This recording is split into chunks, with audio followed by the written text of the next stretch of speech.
ndiye mwana uye wandaireva, ndiye mwana uye wandaitaura.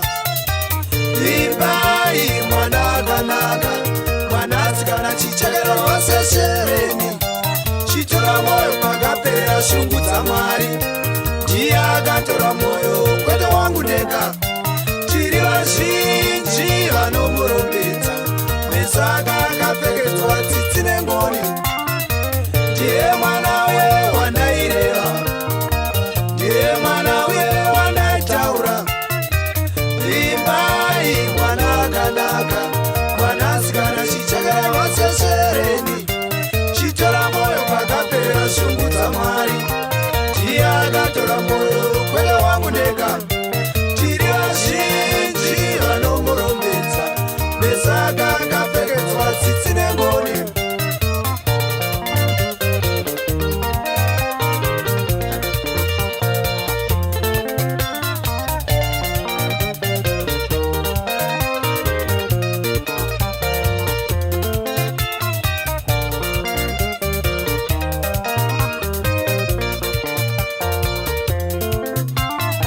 Ndiye mwana uye wandaireva, ndiye mwana uye wandaitaura. Vimbai mwana akanaka, mwanasikana chichekera vaseshereni, chitora moyo pakapera shungu dzaMwari.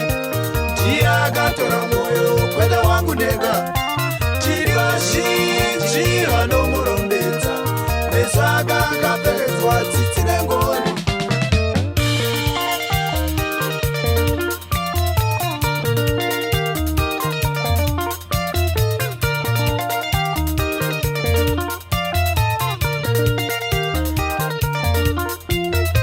Ndiye mwana uye wandaitaura.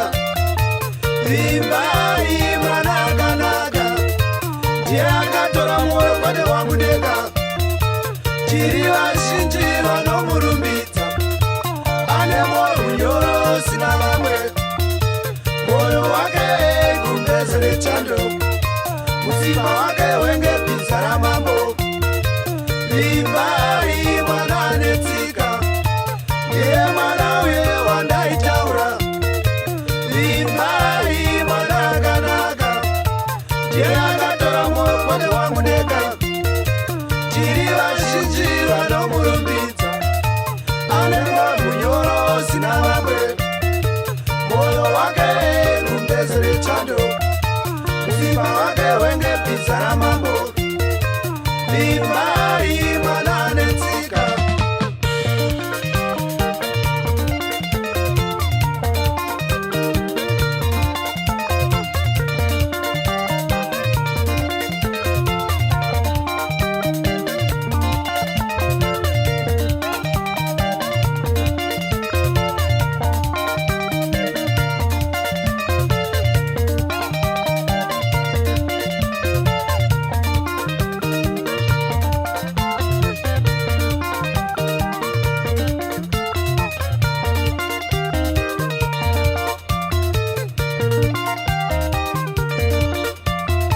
Ndiye mwana uye wandaitaura.